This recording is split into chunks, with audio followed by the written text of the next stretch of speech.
Deus, tu és o meu Deus forte, o grande El Shaddai, todo-poderoso Adonai. Teu nome é maravilhoso, conselheiro, príncipe da paz, Yeshua HaMashiach, Deus Emanuel. O pastor de Israel, o prata de Sião, a brilhante estrela da manhã. Jesus, teu nome é precioso, meu Senhor e Cristo, o nome sobre todos pelo qual existo. Direi, Deus da minha provisão.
Teu nome é precioso, meu Senhor e Cristo, o nome sobre todos pelo qual existo. Direi, Deus da minha provisão, Shalom, o Senhor é a minha paz. Chamar, Deus presente sempre está, é o Elion, outro igual não há. Jeová, fale, Senhor, que cura toda dor. Se requer Yahvé, minha justiça é. Elohim, Elohim, Deus, no controle está o meu Deus. Tudo governa, Jeová, fale, Senhor, que cura toda dor. Se requer Yahvé, minha justiça é. Elohim, Elohim, Deus, no controle está o meu Deus. Tudo governa, Jeová, fale, Senhor, que cura toda dor. Se requer Yahvé, minha justiça é. Elohim, Elohim, Deus, no controle está o meu Deus. Tudo governa.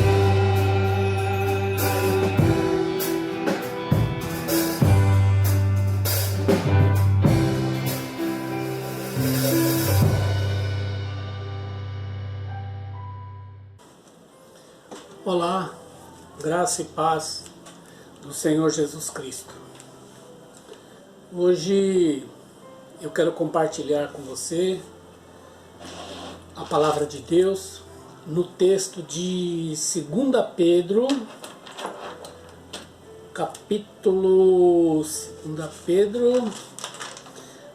capítulo 2, versículo 22. 2 Pedro 2, 22. Diz assim: deste modo sobreveio-lhe o que diz este provérbio verdadeiro: o cão voltou ao seu próprio vômito, e a porca lavada a revolver-se na lama. Agora eu queria compartilhar com você Mateus 12, 43. Mateus 12, 43. Diz assim: quando o espírito imundo sai do homem, anda por lugares áridos buscando repouso, mas não o encontra. Então diz: voltarei para a minha casa de onde saí, e voltando acha desocupada, varrida e adornada. Então vai e leva consigo outros 7 espíritos piores do que ele, e entrando habitam ali, e são os últimos atos desse homem piores que os primeiros. Assim acontecerá também a esta geração má. O título da nossa reflexão hoje é Razões e Consequências do Desvio. Ou seja, as razões que me levam a desviar e as consequências, né? Então esse primeiro texto que a gente leu, o que a gente viu? O apóstolo Pedro, ele usa uma linguagem bem forte. Ele diz que aquela pessoa que conheceu a Jesus, que conheceu a palavra e se desviou ou saiu do caminho, é como um cão, né, que voltou para o próprio vômito, e a porca lavada que voltou a se revolver na lama. Na cultura judaica, o cão, se você chamar um judeu de cão, é a pior ofensa. E o porco também é um animal considerado imundo. E o Pedro usa essas duas expressões para mostrar a gravidade que é quando alguém conhece Jesus e depois volta atrás. Ele, por algum motivo, ele não quer mais servir a Jesus. O cristão dos nossos dias, ele tem por desviado aquele que para de ir à igreja. É lógico que quando alguém deixa de ir à igreja não é um bom sinal. Quando uma pessoa se afasta da sua comunidade, não é um bom sinal. E depois nós vimos ali também, Jesus tinha falado, Jesus mesmo falando, sobre alguém que tinha um espírito imundo, e ele se converte, ele é liberto, e depois ele não quer mais saber. O que acontece? Ele diz que aquele espírito, ele vai, ele dá uma volta, e se ele não encontrar nenhum lugar para ele repousar, ele volta para o lugar de onde ele saiu para ver como que está a casa. E se ele encontrar aquela pessoa vazia, se ele não encontrar aquela pessoa com Jesus no seu coração, ele entra e ele traz mais 7 espíritos, e o estado daquela pessoa fica pior, né, do que era antes. Então, as consequências do desviar-se do caminho são essas: você se tornar pior do que você era, e você voltar a se lamear novamente no pecado, você voltar a comer o vômito, ou seja, aquilo que um dia você expeliu da sua vida, aquilo que um dia você desprezou na sua vida, você voltar, né, como dizem os antigos, você voltar, você cuspir, né, no prato que você comeu, ou seja, você voltar, né? Então, esse texto, ele mostra a gravidade que é a pessoa se desviar. Às vezes fica difícil você saber quando uma pessoa está desviada ou não. O fato de uma pessoa deixar de ir à igreja não significa que ela se desviou. Os sintomas que nós podemos identificar como uma pessoa desviada é quando a pessoa abandona a palavra de Deus, quando ela não se guia mais pela palavra de Deus, quando ela não confessa mais Jesus, quando ela se isola da comunidade cristã, quando ela volta à prática das mesmas coisas que ela fazia antes de conhecer ao Senhor Jesus. Essa os sintomas. Agora vejamos, eu citei aqui algumas coisas, algumas razões que levam uma pessoa a se desviar.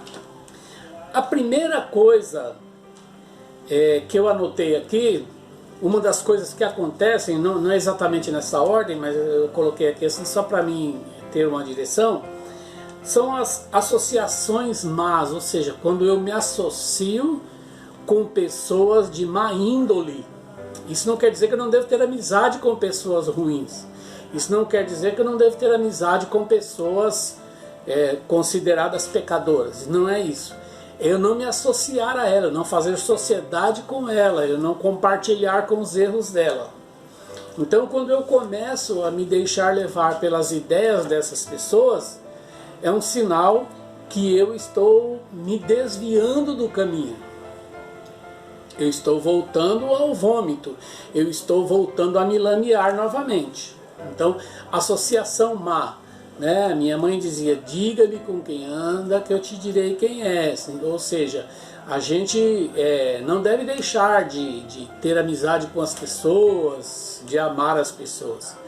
Nós só não devemos ir nos conselhos errados que elas nos dão. A segunda coisa que eu anotei aqui, e essas associações más, né, a gente pode ver lá em 1 Reis, capítulo 11, 4, vamos ver lá. Primeiro livro dos Reis, capítulo 11, versículo 4. Eu gosto de trabalhar com a Bíblia mesmo assim de papel, tá? 11, 4. Diz assim: no tempo da velhice de Salomão, suas mulheres lhe perverteram o coração para seguir outros deuses, e o seu coração não era completamente leal para com o Senhor, seu Deus, como fora Davi, seu pai. Ou seja, Salomão teve muitas mulheres e ele casava com mulheres de outros países, de outros reinos, para fazer acordos políticos, né? E E nesses casamentos, essas mulheres traziam os seus ídolos, os seus deuses, e Salomão terminou se corrompendo por causa disso. Então, uma associação má, um casamento, uma sociedade num negócio, ou coisas... Tem tantos tipos de coisas que a gente podia dizer aqui. Outra coisa é a confiança cega na liderança e líderes despreparados. Ou seja, quando eu tenho confiança excessiva em algum líder espiritual, por exemplo, uma vez eu vi um pastor dizendo assim, que se uma pessoa chegar para algum crente e disser assim, olha, o seu Jesus é um idiota, a pessoa fala que Deus tenha misericórdia da sua vida. Mas se eu disser para aquela pessoa, o seu pastor é um idiota, ele fala, você vai queimar no fogo do inferno, porque ele é um homem de Deus. Então assim, às vezes a gente acredita cegamente sem analisar as escrituras, e alguns líderes também são despreparados e nos aconselham mal. Querem ver? Êxodo 32. Êxodo capítulo 32.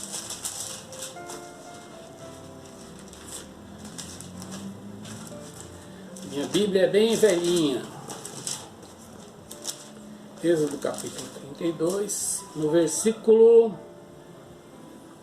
1 e no versículo 8, diz assim, ó, vendo o povo que Moisés tardava em descer do monte, acercou-se de Arão e lhe disse, levanta-te e faze-nos deuses que vão adiante de nós. Quanto a esse Moisés, esse homem que nos tirou do Egito, não sabemos o que lhe sucedeu. E o versículo 8 diz assim, depressa se desviou do caminho e lhes ordenei, fizeram para si um bezerro de fundição, perante ele se inclinaram e ofereceram sacrifício e disseram, são estes, ó Israel, os teus deuses, que te tiraram da terra do Egito. Então veja bem, que a confiança cega na liderança, ou seja, eles confiavam mais em Moisés do que em Deus. Então quando não tinha mais Moisés, eles ficaram perdidos, e aí então eles foram a Arão, que era o próximo de Moisés, e Arão, despreparado, concordou com a ideia deles de produzir um bezerro de ouro para que eles adorassem.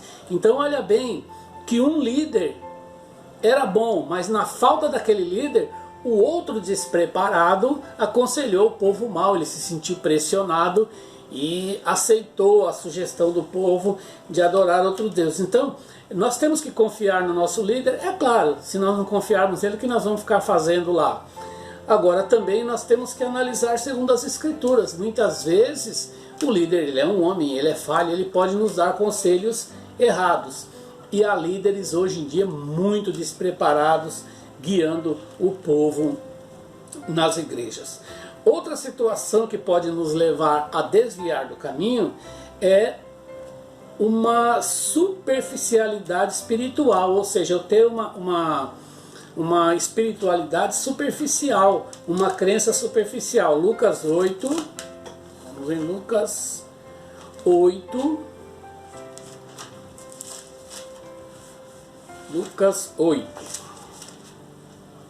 Lucas 8, versículo 13, diz assim, os que estão sobre a pedra são os que, ouvindo a palavra, a receberam com alegria, mas não têm raiz, apenas creem por algum tempo e na hora da aprovação se desviam. Ou seja, aquela pessoa que não se aprofunda na palavra, que ele recebe a palavra num campo raso, num coração raso.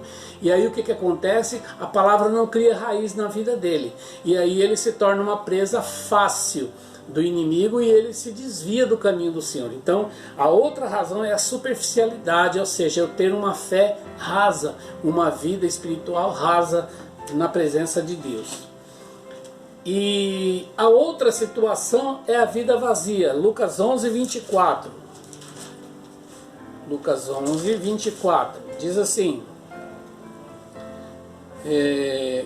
quando o espírito imundo sai do homem e anda por lugares secos, buscando repouso e não acha, então diz, tornarei para a minha casa de onde saí. Ou seja, quando nós não preenchemos a nossa vida com o Espírito Santo, com a palavra de Deus, com as coisas do reino. Então eu me torno, a minha vida fica vazia.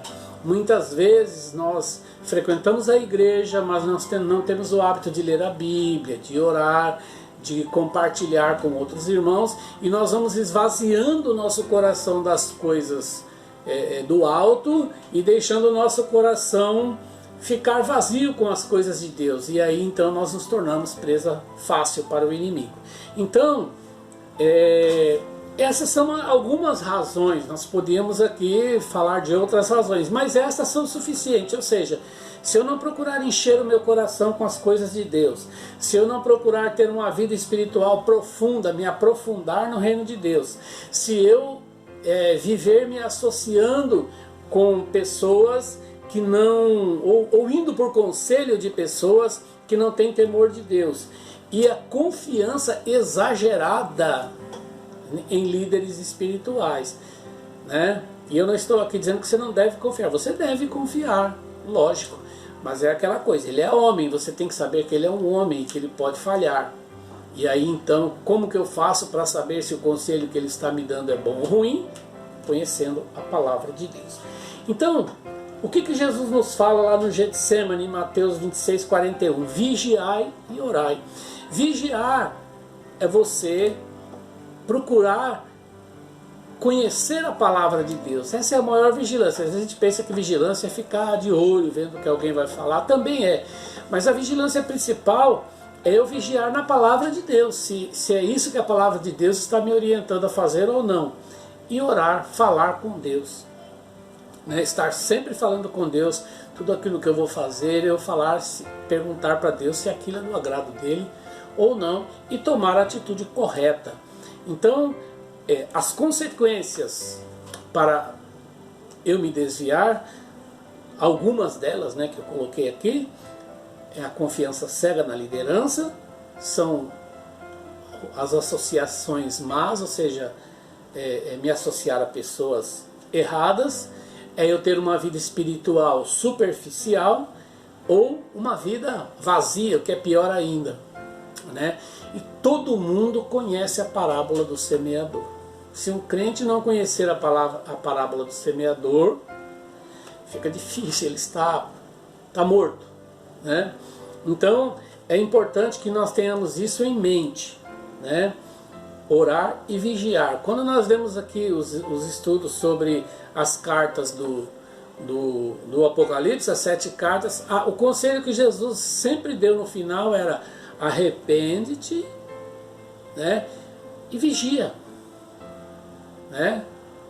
Vigiar e se arrepender, para não ser apanhado de surpresa. Tá bom? Então nós vamos ficar com essa palavra hoje. Que Deus possa nos orientar, que Deus possa nos abençoar, para que nós possamos continuar firmes no caminho do Senhor e não nos desviar nem para a direita e nem para a esquerda. Orar e vigiar sempre. Amém? Que Deus te abençoe. Eu queria mais uma vez reforçar esse pedido para você que tem acompanhado os nossos vídeos, que você compartilhe com um amigo seu, tá bom? Mas o mais importante é que você medite nisso e confira na palavra de Deus se nós estamos te dando bons conselhos, tá bom? Que Deus abençoe a tua vida grandemente em nome de Jesus. Amém.